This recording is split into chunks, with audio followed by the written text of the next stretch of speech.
एक सेठ था, दुकान में बैठा था। अचानक क्या हुआ, यमराज आ गए। अभी मैं आ रहा था, गेट पे यमराज का चित्र बना हुआ था। मुझे नहीं मालूम है कि कोई दुनिया में ऐसा यमराज है जो आदमी को लेने आता हो, छोड़ने जाता हो, यमदूत आते हो। मुझे नहीं पता सच्चाई क्या है। ऐसा मैंने सुना है कि कोई यमराज आते हैं और आदमी को उठाकर आए या ना आए। ये जो कहानी कह रहा हूं ये सरासर गप है, ध्यान रखना, झूठी है।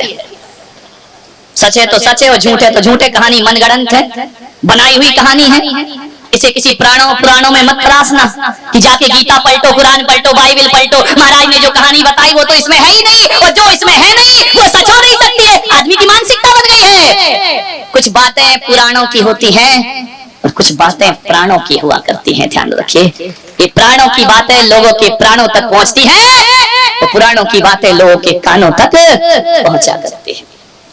सेठ बैठा था, यमराज आ गए।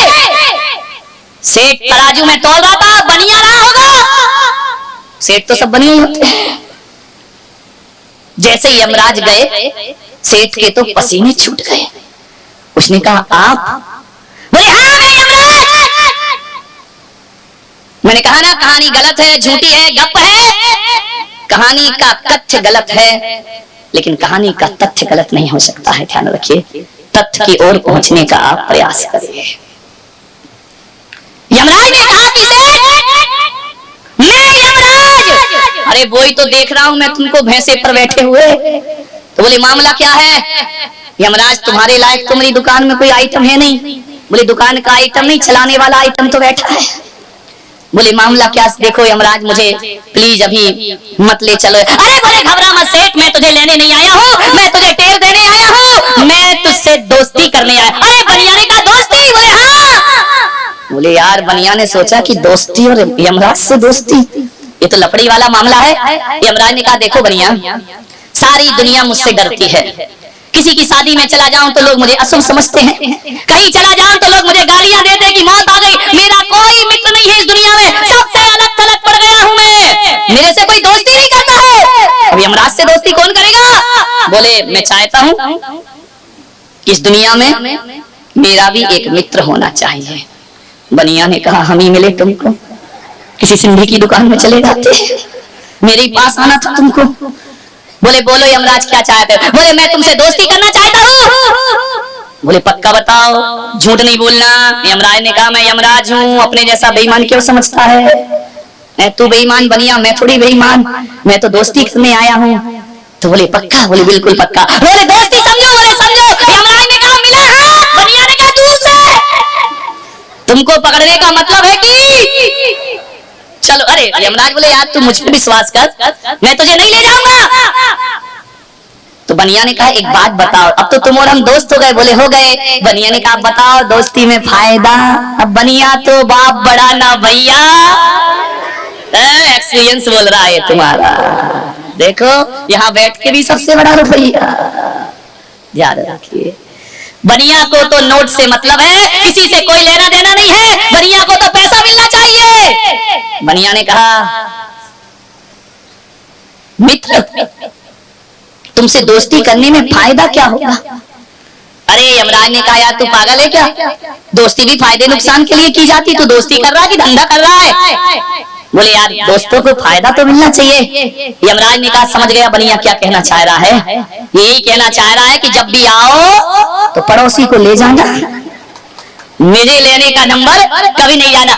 यमराज ने कहा बोलो बनिया क्या चाहता है? बोले मैं ये चाहता हूँ। बोले बोल सेठ क्या इच्छा है तेरी? बोले तुम तो समझ गए होगे, अंतर्यामी हो। बोले देखो सेठ, आरजू खुदा से करो बंदे से नहीं, और दोस्ती हमसे करो धंधे से।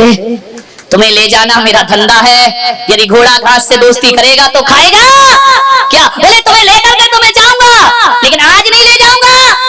सेठ ने कहा यार बख्शोगे नहीं? बोले नहीं, ये तो दुनिया की रीत है, बड़े बड़े महापुरुष भी आए तो वो भी काल के गाल में समा जाते। तो बनिया ने कहा एक काम करो, तुम लेने आओगे? बोले पक्का। बोले यार तुम्हारी एक सबसे गंदी आदत है, तुम कहीं भी आ धमकते हो। किसी की बारात में जा रहे वहीं आ जाओगे, घर में खुशियां हो रही वहीं आ जाओगे, मंदिर जा रहे वहीं आ जाओगे। और कभी कभी तो तुम ऐसा करते हो कि दूसरों को जलाने जाओ और खुद के जलने का नंबर आ जाता। बोले यार थोड़ा सिस्टम सही करो। बोले क्या सिस्टम? बोले तुम मेरे दोस्त हो। बोले दोस्त हो तो बोले यार आने के पहले कोई खबर अबर दे देना मुझे। तो बोले क्या मतलब? बोले यार 6 महीने पहले दे देना। बोले क्यों? बोले शास्त्रों में मैंने पढ़ा है कि अंत भला सो सब भला। मैंने जीवन में धर्म किया नहीं है, अच्छे कर्म किए नहीं है, सद्व्यवहार किए नहीं है। मैं अंत समय में सुधार लूंगा तो मेरा ये जन्म भी ऐसे गया और अगला जन्म भी ऐशो आराम से। अरे यमराज ने कोई बात नहीं, डोंट वरी, ले चलूंगा तुमको, खबर दे दूंगा, लेकिन देख बढ़िया खबर आ जाए तो अलर्ट हो जाना, वरना मैं आ गया तो फिर कुछ सुनने वाला नहीं। बोले ठीक है। तो यमराज ने कहा फिर मैं चलूं। बोले जल्दी किसको? तुम्हारे चक्कर में 10 ग्राहक भाग गए, तुम खड़े हो, लोग देख देख के भाग रहे कि यमराज खड़ा, कौन जाए, अभी ग्रास बना लेंगे, इसलिए जल्दी जाओ। बोले चाय आए पियोगे क्या? अरे यमराज ने कहा यार मैं चाय कहाँ पीता हूँ, मैं तो जिंदगी पीता हूँ। चाय आए हमारे मृत्यु लोक में तो चलती नहीं है, यमलोक में चाय नहीं चलती है। तो सेठ ने कहा फिर निकल लो तो हमारे और ग्राहक आ जाएं, सब खड़े हुए हैं। तो यमराज ने कहा ठीक है। बोले एक बात याद रखना दोस्त कि खबर जरूर करना। बोले जरूर करूंगा, चिंता मत कर। अब तो सेठ मस्ती में हो गया। उसने कहा टेंशन काहे का, अब तो लाइसेंस बन गया, अब तो मुझे परमिट मिल गया, अब तो खबर आएगी, तब जीवन सुधार लूंगा। पहले तो थोड़ा धर्म कर ही लेता था। सेठ ने कहा अब तो ऐशो आराम करो, खाओ पियो मौज मस्ती करो। रात में खाने लगा, आलू खाने लगा, प्याज खाने लगा। मंदिर जाना भूल गया, होटल जाना शुरू। अरे बहुत मौज मस्ती कर लो, नरम नरम गरम गरम तरम तरम सब आने दो, जो देखो जब देखो तब खाए पिए ऐश करे। सुरा सुंदरी का शौकीन हो गया सेठ बुढ़ापे में, जिंदगी बिगाड़ ली। बस यही बात थी उसके मन में कि अंत सुधरा तो, और अब तो अंत सुधरेगा ही सुधरेगा, क्योंकि यमराज आने से पहले एक आध चिट्ठी तो भेजेगा ही भेजेगा। भूल गया, ध्यान रखना, जब जब आदमी मौत को भूलता है जिंदगी के सफर में कदम लड़खड़ा जाते हैं। ध्यान रखिए, जो मौत को याद रखता है कदम संभाल संभाल करके उठते हैं। ध्यान रखना, अभी तुम्हें पता चल जाए कि तुम्हें सांझ ही मरना है तो क्या शराब पी सकते हो तुम? अभी पता चल जाए कि आज तुम्हारी जिंदगी का आखिरी दिन है तो क्या मांसाहार कर पाओगे तुम? क्या रंगरलिया मना पाओगे? यदि पता चल जाए कि घंटे भर बाद मरना है तो मैं कहता हूँ पंडाल में सारे बैठे लोग राम नाम की, अरिहंत नाम की माला लेकर बैठ जाएंगे और सोचेंगे कि जीवन भर का प्रायश्चित कर लिया जाए, जो अपराध किए हैं वो खत्म कर लिए जाए, उन्हें धो लिया जाए, जिनसे दुश्मनी है दोस्ती कर ली जाए, क्योंकि घंटे भर बाद तो मुझे दुनिया से न खा सकेगा न पी सकेगा आदमी। जो मौत को भुलाते हैं वो अक्सर बहक जाया करते हैं। ध्यान रखें, इसलिए मृत्यु को हमेशा याद रखिए जीवन में। कुछ याद रखो या ना रखो, जीवन के दो परम सत्य हैं। एक तो वह है जिसने हमें भेजा है, वो परमात्मा जीवन का परम सत्य हुआ करता है, और एक वो है जो हमें जीवन छीनता है, वो मौत जीवन का परम सत्य हुआ करती है। भूल गया सेठ। एक दिन यमराज आ गए, उन्होंने कहा सेठ, अरे बोले कौन मित्र, आओ पधारो, कुछ लोगे? अरे लोगे होगे नहीं। बोले क्या? बोले चलो टाइम हो गया। अरे बोले यार देखो धोखा मत दो, तुमने दोस्ती में वादा किया था कि खबर दूंगा, चिट्ठी दूंगा, तुमने कुछ नहीं दी, फिर अचानक हाथ धमके। तुम्हारी जात कभी चेंज होगी या नहीं होगी?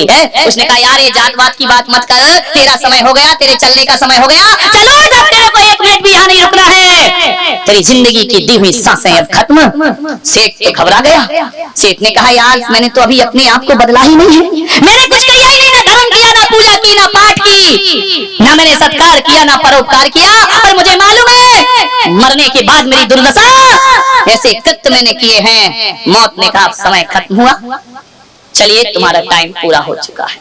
उसने कहा यार धोखा मत दे, तूने दोस्ती की थी और यार तूने तो कहा था कि चिट्ठी लिखूंगा, और एक भी चिट्ठी नहीं लिखी तूने। यमराज ने कहा पागल, एक नहीं कई चिट्ठियां लिखी हैं मैंने। चिट्ठी कई लिखी है, आई तो एक भी नहीं। बेटे से कहा क्यों रे रामलाल? बोले यमराज अंकल की चिट्ठी आई क्या? उसने कहा बुढ़ऊ पागल हो गया, दिमाग खराब, कोई यमराज चिट्ठी विट्ठी लिखता है क्या? पत्नी से कहा सौभाग्यवान इधर आ। बोले क्यों चिल्ला रहे सवेरे सवेरे? बोले सारा सौभाग्य जा रहा है तेरा। बोले मतलब क्या है? बोले वो चिट्ठी बता जो पोस्टमैन दे के गया था। अरे बोले कोई चिट्ठी बिट्ठी नहीं, जीवन में ऐसे काम किए कोई तुमको चिट्ठी लिखेगा? लोग तो तुम्हें गाली देने को तैयार नहीं है, तुम चिट्ठी की बात कर रहे हो। अरे बोले तू ज्यादा बकबक मत कर, जिंदगी के हिसाब किताब, जिंदगी खतरे में पड़ी है। बोले यमराज की चिट्ठी आई थी क्या? बुढ़िया ने देखा कि बुढ़े का ऊपर का माला खराब हो चुका है। यमराज से कहा कि देखो मैं झूठ बोल सकता हूँ, पत्नी झूठ कैसे बोलेगी, बच्चे झूठ कैसे बोलेंगे? ये सब कह रहे हैं कि हमारे यहाँ कोई चिट्ठी विट्ठी नहीं आई है। यमराज ने कहा मैंने चिट्ठी भेजी। बोले यमराज ऐसा तो नहीं है कि चिट्ठी तुमने मुझे भेजी हो और एड्रेस सुभाष का लिख दिया हो? अब हो सकती है गलती, क्या करे? यमराज ने कहा नहीं, तुम्हारे यहाँ एड्रेस कंप्यूटर में होते हैं और यहाँ मेरे दिमाग में मेमोरी में सब फिट है। मुझे एक एक का पता मालूम है, एक एक का टाइम मालूम है, मेरे यहाँ कोई गलती नहीं होती है। आदमी यही सोचता है कि चिट्ठी अपनी हो और एड्रेस पड़ोसी का होना चाहिए। यमराज ने कहा सेठ तुझे चिट्ठी पढ़ने का समय नहीं था। अरे तुमने लिखी नहीं, चलो यमराज एक चिट्ठी नहीं पढ़ पाया, दूसरी लिख देते, दोस्ती में क्या बिगड़ रहा था? अरे बोले मैं दोस्ती का पक्का हूँ, एक नहीं 5-5 चिट्ठियां लिखी है, लेकिन नादान तेरे पास पढ़ने का समय। उसने कहा 5 चिट्ठी आई और मैंने एक भी नहीं पढ़ी। पूरे बिस्तर फेंके, टेबल फेंका, सामान फेंके, बही खाते की टेबल हटाई, चिट्ठी गई तो कहाँ गई? मैंने तो मकान भी नहीं बदला, वही मकान है। यमराज ने कहा पागल, यमलोक में कोई कागज की फैक्ट्री तो है नहीं जो मैं तुझे कागज में चिट्ठी लिखता। तो बोले मतलब क्या है? तार किया था, टेलीग्राम किया था, टेलीफोन किया था, मोबाइल लगाया था। बोले वहां नेटवर्क ही नहीं पकड़ता है। ध्यान रख, जितने तुम्हारे पुरखे गए लगा के देखना, नेटवर्क ही नहीं पकड़ेगा। ये सुविधा यहाँ उपलब्ध नहीं है। बोले लाख कोशिश कर ले। तो बोले फिर चिट्ठी कैसे लिखी तुमने मुझे? बोले चल देख, इस दुनिया में जो चिट्ठी लिखी जाती है ना, कागज सफेद होता है और स्याही काली होती है, और मेरे यहाँ जो चिट्ठी लिखी जाती है कागज काला होता है और स्याही सफेद होती है। बोले क्या मतलब? बोले देख आईने में अपने आप को, जब मैंने तेरे बाल सफेद कर दिए वो मेरी पहली चिट्ठी थी, तुझे सावधान हो जाना था, वो यमराज की पहली चिट्ठी थी। देख एक बात ध्यान रखना, दुनिया में हर सफेद चीज धीरे धीरे काली होती है, लेकिन बाल दुनिया में ऐसे हैं एक जो काले से धीरे धीरे सफेद हुआ करते हैं। बाकी काला रंग कभी सफेद नहीं होता है, काला सफेद रंग काला होता है। लेकिन ध्यान रखना ये बाल ऐसे हैं जो काले से धीरे धीरे, मालूम है ये काले से सफेद क्यों होते हैं? वो कहते भैया बहुत काली करतूत कर ली जिंदगी में, अब मौत आने वाली है, सफेद जिंदगी कर लो। हम भी सफेद हो गए और अपना जीवन भी सफेद है।